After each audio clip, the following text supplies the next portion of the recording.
뉴욕이 지금 발칵 뒤집혔습니다. 30년 경력의 뉴욕 교통국 부국장이 한국에서 가져온 단 한 장의 사진 때문에 도시 전체가 뒤흔들리고 있기 때문인데요. 세계 최고의 교통 시스템을 자랑하던 그가 한국에서 돌아오자마자 한 일은 놀랍게도 뉴욕의 교통 시스템을 전면 폐지해야 한다는 충격적인 선언이었습니다. 더 놀라운 것은 그가 내놓은 해결책이 수백만 달러짜리 첨단 기술이 아닌 한국의 평범한 거리에서 찍은 단 한 장의 사진이었다는 사실입니다. 뉴욕 교통국 직원들은 그의 갑작스러운 태도 변화에 혼란스러워하고 있지만 그는 오히려 더욱 강경한 태도로 변화를 주장하고 있다고 하는데요.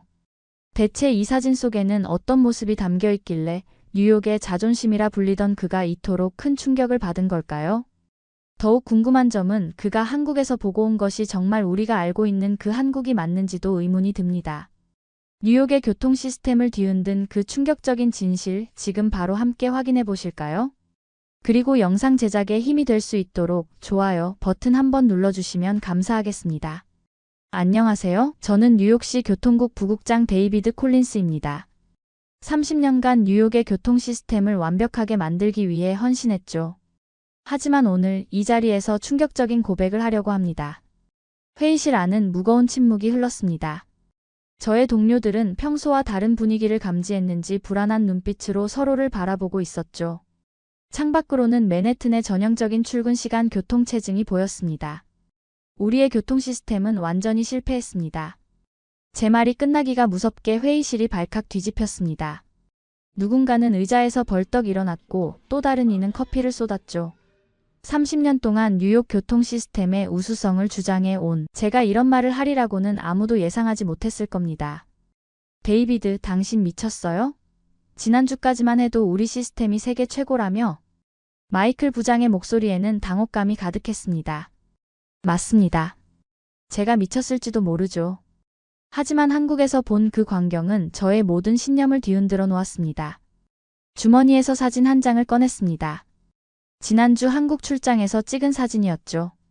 떨리는 손으로 사진을 회의실 스크린에 띄웠습니다. 순간 모두의 입에서 탄성이 흘러나왔습니다. 이게 어떻게 가능하죠? 말도 안 돼. 이건 조작된 거 아닌가요? 동료들의 반응이 이해됐습니다. 저도 처음 봤을 때는 똑같은 반응이었으니까요. 하지만 이건 분명한 현실이었습니다. 제 눈으로 직접 확인했죠. 여러분, 저는 지난 30년간 잘못된 신념을 가지고 있었습니다. 뉴욕이 세계 최고의 교통 시스템을 가졌다고 믿었죠. 하지만 이제는 압니다. 우리가 얼마나 뒤처져 있는지를. 회의실 스크린에 비친 사진을 바라보며 지난주 한국에서의 기억이 떠올랐습니다. 제 딸 리사가 한국인 남편과 살기 위해 한국으로 떠난다고 했을 때 저는 격렬하게 반대했었죠. 뉴욕보다 낫다는 게 말이 된다고 생각하지 않았으니까요. 하지만 이제는 압니다. 제가 얼마나 편협했는지를, 딸의 선택이 얼마나 현명했는지를. 한국의 교통 시스템을 보면서 저는 깨달았습니다. 변화를 두려워하면 안 된다는 것을요. 여러분, 이제부터 제가 한국에서 무엇을 보았는지 말씀드리겠습니다. 그리고 왜 우리가 지금 당장 변화해야 하는지도요. 저는 깊은 한숨을 내쉬었습니다. 이제 시작입니다. 제가 한국에서 목격한 충격적인 진실을 하나하나 밝힐 차례죠. 동료들의 얼굴에는 여전히 의구심이 가득했습니다. 하지만 곧 그들도 저와 같은 충격을 경험하게 될 겁니다. 먼저 지하철 시스템부터 이야기해 볼까요? 스크린에 새로운 사진을 띄우려는 순간 마이클이 손을 들었습니다. 잠깐만요, 데이비드. 정말로 우리 시스템이 그렇게 형편없다는 건가요? 저는 고개를 끄덕였습니다. 네, 마이클. 우리가 알던 모든 것을 다시 생각해봐야 할 때예요. 제가 한국에서 본 것들은 글쎄요, 차라리 직접 보시는 게 나을 것 같네요. 회의실의 긴장감이 최고조에 달했습니다. 이제 제가 경험한 충격적인 진실을 하나씩 밝힐 차례였죠. 뉴욕의 교통 시스템이 완전히 뒤바뀌게 될 이야기가 시작됩니다. 지금 생각해보면 모든 것은 3년 전 그날부터 시작됐습니다. 퇴근 후 집에 돌아왔을 때였죠. 평소와 다름없는 저녁이 될 거라 생각했습니다. 아빠, 할 말이 있어요. 저의 딸 캐서린이 진지한 표정으로 말을 꺼냈습니다. 하버드 경영대학원을 졸업하고 뉴욕의 유명 컨설팅 회사에 취직한 딸이 자랑스러웠죠. 아마 승진 소식이려니 했습니다. 회사를 그만두고 한국으로 가기로 했어요. 순간 제 귀를 의심했습니다. 한국이라고? 뉴욕에서의 완벽한 삶을 두고 왜? 거기서 만난 사람이 있어요. 김준호라고. 캐서린의 말이 채 끝나기도 전에 저는 폭발하고 말았습니다. 넌 미국에서 자랐잖아. 왜 한국을 선택하는 거야? 여기가 네 집이고 여기가 네가 있어야 할 곳이야. 캐서린은 흔들리지 않았습니다. 오히려 더 단호해 보였죠. 아빠, 전 제 선택에 확신이 있어요. 준호 오빠는 훌륭한 사람이에요. 게다가 한국의 삶의 질이 얼마나 높은지 아세요? 뉴욕보다 한국의 교통 시스템이 더 대단하다고 말할 수 있어요. 그 말에 저는 웃음이 나왔습니다. 세계 최고의 도시 뉴욕과 비교하다니요. 하지만 캐서린의 눈빛은 진지했습니다. 결혼식 날 저는 참석하지 않았습니다. 아내는 제발 가보라며 울먹였지만 저의 고집을 꺾을 순 없었죠. 김준호라는 사람을 만났을 때의 기억이 너무 선명했으니까요. 김준호, 내가 내 딸을 데려갔으니 너한테 문제가 생기면 내가 직접 찾아갈 거다. 그날 제가 한 말입니다. 김준호는 묵묵히 고개를 숙였죠. 지금 생각하면 부끄러운 순간이에요. 2년이 흘렀습니다. 매달 아내를 통해 딸의 소식을 전해 들었죠. 한국에서 잘 지내고 있다고 했습니다. 행복하다고요. 하지만 전 여전히 고집을 부렸습니다. 그러다 한 달 전 갑자기 딸의 소식이 끊겼습니다. 아내도 연락이 되지 않는다고 했죠. 처음엔 바빠서겠지 했습니다. 하지만 이틀, 사흘, 일주일이 지나도 소식이 없었죠. 밤잠을 설쳤습니다. 식사도 제대로 하지 못했고요. 머릿속엔 온통 캐서린 생각뿐이었습니다. 김준호와 다퉜을까? 아프진 않을까? 사고라도 났나? 결국 열흘 만에 저는 비행기 표를 끊었습니다. 아내는 놀란 얼굴이었죠. 여보, 당신이 한국에 간다고요? 그래, 가봐야겠어. 우리 딸이 잘 지내는지 이 눈으로 직접 봐야겠어. 비행기 안에서 저는 생각했습니다. 어쩌면 제가 너무 편협했던 걸까요? 딸의 선택을 이해하려 노력하지도 않고 무조건 반대했던 제 모습이 떠올랐습니다. 인천공항에 도착했을 때였습니다. 도착 게이트를 나서는 순간 저는 그만 발걸음을 멈출 수밖에 없었습니다. 제 눈앞에 펼쳐진 광경이 너무나 충격적이었거든요. 깔끔하게 정돈된 공항, 복잡하지 않은 동선, 그리고 무엇보다 완벽하게 움직이는 교통 시스템. 순간 캐서린의 말이 떠올랐습니다. 뉴욕보다 한국의 교통 시스템이 더 대단하다고 말할 수 있어요. 그때는 허황된 말이라 생각했는데 이제야 그 말의 의미를 조금은 이해할 수 있을 것 같았습니다. 인천공항을 빠져나오는 동안 계속 주변을 둘러봤습니다. 뉴욕 JFK 공항에서는 매일 보던 장면들이죠. 짐을 찾기 위해 고성이 오가고 택시 승강장에서는 새치기가 일상이고 안내 표지판은 어디로 가야 할지 헷갈리게 만드는 것들이었습니다. 하지만 이곳은 달랐습니다. 아버님, 이쪽입니다. 김준호였습니다. 공항까지 마중 나왔더군요. 정중하게 인사를 건네는 모습이 거슬렸습니다. 무시하고 짐을 끌고 걸었죠. 지하철로 가는 게 가장 빠릅니다. 러시아워라 차가 많이 막힐 거예요. 뉴욕에서도 지하철 타봤다고 말하려다 참았습니다. 공항에서 시내까지 가는 전철이 있다는 게 신기하긴 했지만요. 플랫폼에 들어서자 깨끗한 공기가 느껴졌습니다. 뉴욕 지하철 특유의 퀴퀴한 냄새가 없었죠. 벽면의 전광판이 눈에 들어왔습니다. 열차 도착까지 30초, 저도 모르게 시계를 확인했습니다. 이거 진짜 맞아? 네, 아버님. 한국의 지하철은 초 단위까지 정확합니다. 김준호의 설명을 무시하려 했지만 정확히 30초 후에 열차가 들어오는 걸 보고 놀라지 않을 수 없었습니다. 뉴욕도 지하철 시스템 좋다고. 세계 최대 규모니까. 제 말에 김준호는 아무 대꾸도 하지 않았습니다. 대신 열차 안으로 안내했죠. 깨끗한 좌석, 조용한 실내, 선명한 안내 방송. 이상하게 느껴졌습니다. 지하철인데 지하철 같지 않았거든요. 아빠? 캐서린이 반갑게 달려왔습니다. 걱정했던 것과 달리 건강해 보였죠. 오히려 더 생기 있어 보였습니다. 걱정 많이 하셨죠? 미안해요. 휴대폰을 잃어버려서. 캐서린의 설명을 들으며 한숨을 내쉬었습니다. 휴대폰을 바꾸느라 연락이 늦었다는군요. 아빠, 뉴욕에서는 볼 수 없는 걸 보여드릴게요. 우리 지하철 좀 더 타보실래요? 캐서린의 제안에 고개를 끄덕였습니다. 사실 이미 놀라운 것들을 많이 봤지만 아직도 이해가 되지 않았거든요. 환승역에 도착했습니다. 에스컬레이터를 타고 이동하는데 뭔가 이상했습니다. 여기 사람들 다들 왜 한쪽으로만 서 있지? 아, 한국에서는 에스컬레이터 오른쪽으로 비켜서서 왼쪽을 비워둬요. 급한 사람들이 지나갈 수 있게요. 김준호의 설명이었습니다. 뉴욕에서는 상상도 할 수 없는 광경이었죠. 플랫폼에 도착하자 또 다른 놀라움이 기다리고 있었습니다. 스크린도어라는 건데 열차가 들어오기 전까지 선로와 승강장을 완전히 분리시키는 거였죠. 뉴욕은 이런 거 없잖아요? 안전하고 좋죠? 캐서린의 말에 답하지 않았습니다. 하지만 속으로는 인정할 수밖에 없었죠. 이건 정말 좋아 보였거든요. 열차를 기다리는 동안 주변을 더 자세히 살폈습니다. 벽에 걸린 비상용 마스크함, 자동심장 충격기, 휠체어 리프트까지. 모든 게 완벽하게 준비되어 있었죠. 아버님, 이제 강남역에 도착합니다. 저희 집까지는 걸어서 5분이면 돼요. 김준호의 말을 듣고 있자니 마음 한켠이 불편해졌습니다. 이렇게 친절하게 설명해 주는데 제가 너무 무례하게 굴었던 것 같았거든요. 하지만 아직은 아니었습니다. 뉴욕의 자존심을 쉽게 포기할 순 없었죠. 그때까지만 해도 전 몰랐습니다. 제가 곧 마주하게 될 더 큰 충격들을요. 한국의 교통 시스템은 이제 시작에 불과했다는 걸.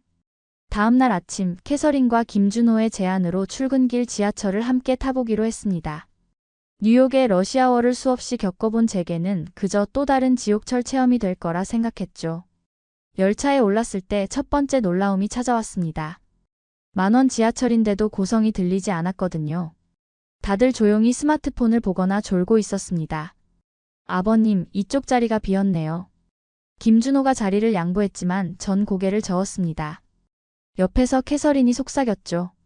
아빠, 여기선 노약자석 아니면 서 있어도 힘들지 않아요. 손잡이도 잘 되어 있고 흔들림도 적거든요. 그때였습니다. 갑자기 앞쪽에서 작은 소동이 일어났죠. 한 여성이 불편한 표정을 짓고 있었습니다. 옆에 서 있던 남성이 불쾌한 행동을 하고 있었던 거죠. 뉴욕이었다면 아마 이렇게 됐을 겁니다. 여성이 소리를 지르고 주변 사람들이 흥분하고 누군가 폭력을 행사하고 결국 열차는 멈추고 모두가 지연된 시간을 고스란히 감당해야 했겠죠. 하지만 이곳은 달랐습니다. 김준호가 조용히 스마트폰을 꺼냈습니다. 뭔가를 빠르게 조작하더니 다시 주머니에 넣었죠. 무슨 짓을 한 거야? 제 물음에 김준호는 작은 목소리로 대답했습니다. 신고했습니다. 지하철 안전 앱으로요. 고개를 갸우뚱거렸습니다. 신고라고요? 그게 무슨 소용이 있을까 싶었죠. 그런데 믿기지 않는 일이 벌어졌습니다. 열차가 다음 역에 도착하자마자 역무원들이 대기하고 있었거든요. 문이 열리자마자 신속하게 그 남성을 데리고 나갔습니다. 도대체 어떻게 이렇게 빨리 움직일 수 있지? 놀라움을 감추지 못하고 중얼거렸습니다. 캐서린이 웃으며 설명해 주었죠. 앱으로 신고하면 실시간으로 열차 위치가 전송돼요. 역무원들이 미리 대기할 수 있죠. 다음 역에서 바로 검거할 수 있는 거예요. 뉴욕에서는 경찰이 와도 해결하는데 한참 걸릴 텐데. 제 말에 김준호가 조심스럽게 덧붙였습니다. 여기선 이런 일이 발생하면 즉시 처리됩니다. 시민들의 안전이 최우선이니까요. 더 놀라운 건 그 후였습니다. 아무도 소란스럽게 굴지 않았어요. 모두가 평소처럼 각자의 일상으로 돌아갔죠. 마치 아무 일도 없었다는 듯이요. 이런 게 일상이라니. 무심코 내뱉은 제 말에 캐서린이 대답했습니다. 그래서 전 여기가 좋아요, 아빠. 시스템이 시민들을 위해 실제로 작동하거든요. 열차가 다음 역으로 향하는 동안 저는 생각에 잠겼습니다. 30년 동안 뉴욕 교통국에서 일하면서 이런 효율적인 시스템을 본 적이 없었거든요. 아버님, 이제 강남역입니다. 김준호의 말에 정신을 차렸습니다. 하차하는 사람들을 보며 또 한 번 놀랐죠. 질서정연하게 한 줄로 서서 내리고 타는 모습이라니. 지하철에서 내려 에스컬레이터로 향하는 동안 계속 머릿속이 복잡했습니다. 그동안 제가 알고 있던 모든 것들이 흔들리고 있었거든요. 제 고집이 조금씩 깨지기 시작한 건 아마도 이때부터였을 겁니다. 다음 날 아침 창문을 열자마자 하얀 풍경이 눈에 들어왔습니다. 캐서린의 아파트 창밖으로 보이는 서울 도심이 하얀 눈으로 뒤덮여 있었죠. 이런, 오늘은 다들 집에 있어야겠네. 습관적으로 내뱉은 말이었습니다. 뉴욕에서는 이 정도 눈이 오면 아예 학교랑 회사 다 문을 닫아야 하니까요. 아빠, 무슨 소리예요? 여기는 눈이 와도 일상생활 하는데 전혀 지장 없어요. 캐서린의 말을 믿을 수 없었습니다. 아침 뉴스를 틀어보니 적설량이 20cm라고 하더군요. 뉴욕이었다면 이미 도시가 마비됐을 겁니다. 준호 오빠 데리러 나가볼게요. 아빠도 같이 가보실래요? 창밖을 내다보며 걱정스러운 표정을 지었습니다.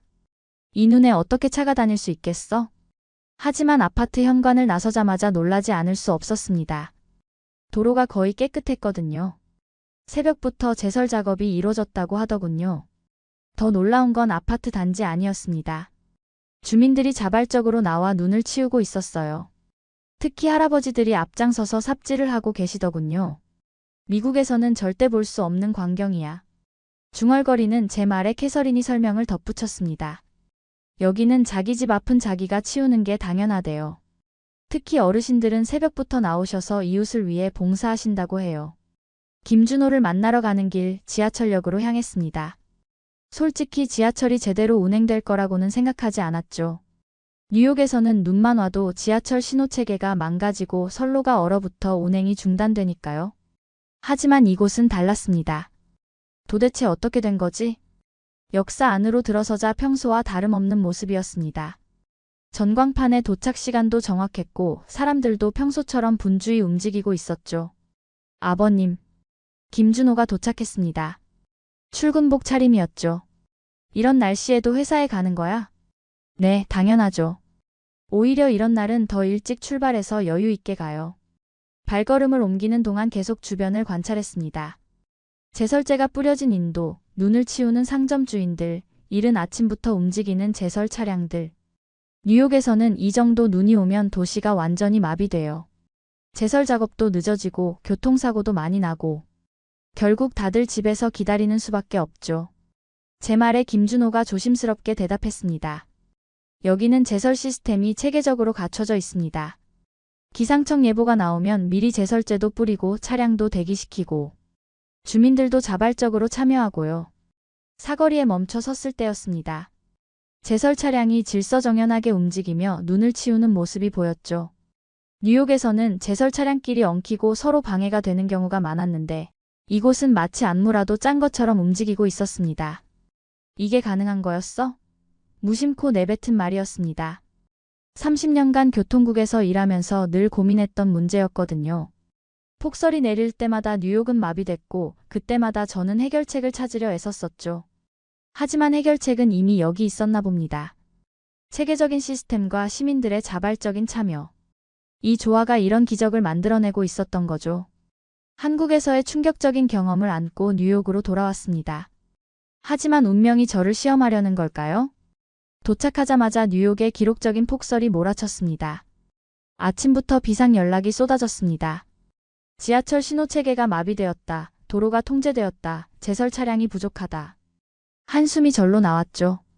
부국장님, 어떻게 하면 좋겠습니까? 직원들의 다급한 목소리가 이어졌습니다. 하지만 전 이미 알고 있었죠. 우리의 시스템으로는 이 상황을 제대로 통제할 수 없다는 걸. 긴급 회의를 소집하겠습니다. 회의실에 모인 직원들의 표정이 어두웠습니다. 매년 반복되는 겨울철 대란에 지쳐 있었죠. 여러분, 우리는 변화가 필요합니다. 프로젝터를 켜고 한국에서 찍어온 사진들을 보여주기 시작했습니다. 체계적인 제설 시스템, 실시간 대응 체계, 시민들의 자발적 참여까지. 말도 안 됩니다. 뉴욕은 한국보다 훨씬 크고 복잡하다고요. 마이클이 자리에서 벌떡 일어났습니다. 다른 직원들도 동조하는 눈치였죠. 이건 크기의 문제가 아닙니다. 시스템의 문제입니다. 제 목소리가 높아졌습니다. 보세요. 이건 서울 강남역의 실시간 제설 현황입니다. 도로별로 제설 차량이 실시간으로 배치되고 시민들은 앱으로 진행 상황을 확인할 수 있죠. 회의실이 조용해졌습니다. 그리고 이건 서울 시내 곳곳에 설치된 자동 염수 분사 시스템입니다. 기온이 영하로 떨어지면 자동으로 작동해서 도로 결빙을 방지하죠. 데이터를 하나씩 보여줄 때마다 동료들의 표정이 바뀌어 갔습니다. 우리가 매년 겨울마다 도시가 마비되는 걸 당연하게 받아들였던 게 문제였습니다. 변화가 필요해요. 지금 당장. 창밖으로는 여전히 눈이 내리고 있었습니다. 시내 곳곳에서 불만의 목소리가 들려오고 있었죠. 지하철은 멈춰섰고 버스는 도로에 갇혀 있었습니다. 하지만 어떻게? 예산도 부족하고. 척 부장의 걱정스러운 목소리에 전 한국에서 찍어온 또 다른 자료를 보여줬습니다. 보세요. 한국은 우리보다 적은 예산으로 이런 시스템을 구축했습니다. 비결은 효율성에 있어요. 그리고 시민들의 참여죠. 회의실 스크린에는 눈이 내리는 날 거리를 쓸고 있는 한국의 시민들, 체계적으로 움직이는 제설 차량들, 실시간으로 업데이트되는 교통정보가 비춰졌습니다. 30년 동안 저는 우리 시스템이 최고라고 자부해왔습니다. 하지만 이제는 인정해야 해요. 우리가 배워야 할 게 많다는 걸. 잠시 침묵이 흘렀습니다. 그리고 마이클이 천천히 입을 열었죠. 그래서 어디서부터 시작하면 될까요? 저는 미소를 지었습니다. 드디어 변화가 시작되는 순간이었죠. 먼저 실시간 모니터링 시스템부터 구축하겠습니다. 그리고 시민 참여 플랫폼도 만들어야겠죠. 한국의 시스템을 모델로 삼되 뉴욕의 특성에 맞게 수정하는 거예요. 창밖에 눈은 여전히 내리고 있었지만 이제 두렵지 않았습니다. 우리에게도 해결책이 있다는 걸 알았으니까요. 한국에서 보고 온 그 놀라운 시스템들이 이제 뉴욕의 새로운 표준이 될 것입니다. 이번에는 제가 아닌 뉴욕 교통국의 주요 인사들과 함께 한국을 방문했습니다. 마이클, 척, 그리고 몇몇 핵심 직원들이 저와 동행했죠. 부국장님, 정말 우리가 이걸 배울 수 있을까요? 비행기 안에서 마이클이 걱정스럽게 물었습니다. 전 확신에 찬 목소리로 대답했죠. 이제 곧 알게 될 겁니다. 서울시 교통정보센터에 도착했을 때 우리 모두 말을 잃었습니다. 거대한 스크린에는 서울 전역의 교통 상황이 실시간으로 표시되고 있었죠. 이게 전부 실시간 데이터인가요? 척의 질문에 김준호가 고개를 끄덕였습니다. 이번 방문에서 김준호가 통역을 자청했거든요. 네, 모든 버스와 지하철의 위치가 실시간으로 업데이트됩니다. 시민들도 앱으로 이 정보를 바로 확인할 수 있죠. 우리는 1시간 동안 관제 시스템을 자세히 살펴봤습니다. 문제가 발생하면 즉시 대응하고 시민들에게 바로 알림이 가는 시스템이 놀라웠죠. 이건 단순한 기술이 아니야. 마이클이 중얼거렸습니다. 맞습니다. 전 이미 깨달았죠. 이건 기술이 아니라 문화입니다. 제 말에 모두가 고개를 돌렸습니다. 보세요. 시민들이 적극적으로 참여하고 있지 않습니까? 불편 사항을 즉시 신고하고 개선 사항을 제안하고. 이건 단순히 첨단 시스템을 도입한다고 해결될 문제가 아니에요. 잠시 후 우리는 지하철역으로 이동했습니다. 시민들의 질서 의식을 직접 보고 싶었거든요. 와, 이 시간에 이렇게 많은 사람들이 이용하는데도 전혀 혼잡하지 않네요. 마이클의 감탄에 김준호가 설명을 이어갔습니다. 시민들이 자발적으로 규칙을 지키니까 가능한 일이죠. 새치기도 없고 승하차도 질서정연하고. 우리는 이틀 동안 서울의 교통 시스템을 구석구석 살펴봤습니다. 버스 전용차로 실시간 신호 제어 시스템, 통합 교통카드까지. 마지막 날 회의실에 모였습니다. 이제 우리가 배운 것을 어떻게 뉴욕에 적용할지 논의할 시간이었죠. 먼저 시민 참여 플랫폼부터 만들어야 할 것 같습니다. 맞아요. 시민들이 직접 참여하고 피드백을 줄 수 있는 시스템이요. 실시간 모니터링도 중요하지만 시민의식 개선이 더 시급해 보이네요. 직원들의 의견이 쏟아졌습니다. 모두가 변화의 필요성을 느끼고 있었죠. 여러분, 우리가 할 일이 많습니다. 전 천천히 말을 이어갔습니다. 하지만 이제 우리는 방향을 찾았어요. 첨단 기술도 중요하지만 그보다 더 중요한 건 시민들과의 소통입니다. 시민들이 자발적으로 참여하고 규칙을 지키는 문화를 만들어야 해요. 회의실 창밖으로 서울의 질서정연한 교통 흐름이 보였습니다.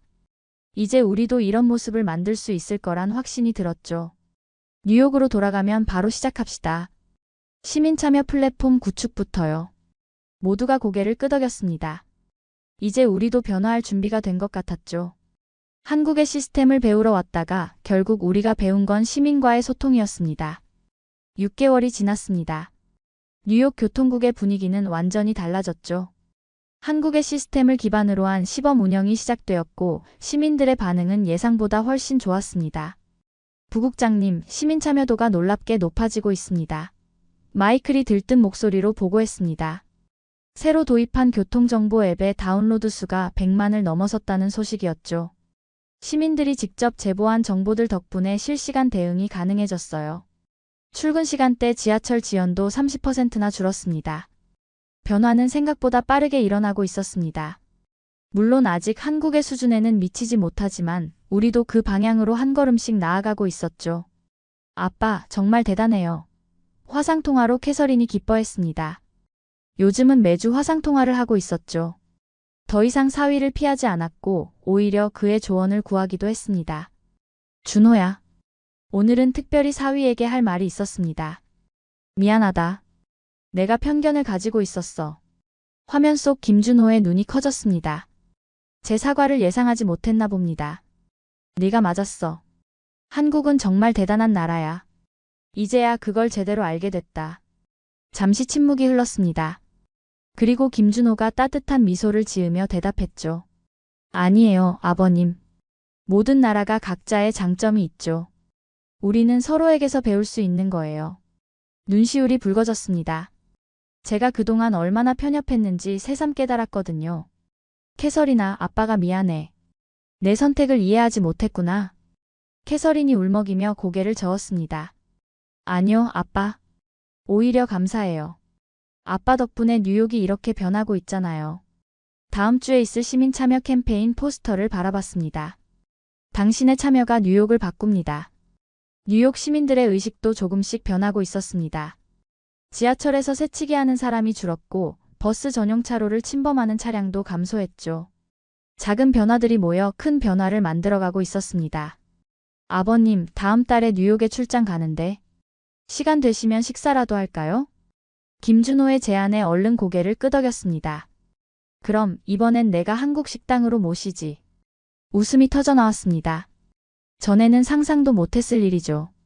화상통화를 마치고 창밖을 바라봤습니다. 뉴욕의 거리가 조금씩 달라지고 있었어요. 질서정연해진 버스 정류장, 깨끗해진 지하철역, 그리고 무엇보다 시민들의 달라진 표정들. 뉴욕에도 이런 변화가 가능할까? 6개월 전 제가 던졌던 질문이었습니다. 이제는 그 답을 알 것 같았죠. 네, 가능합니다. 우리가 함께 노력한다면요. 책상 위 사진을 바라봤습니다. 한국에서 찍은 가족 사진이었죠. 그때는 몰랐습니다.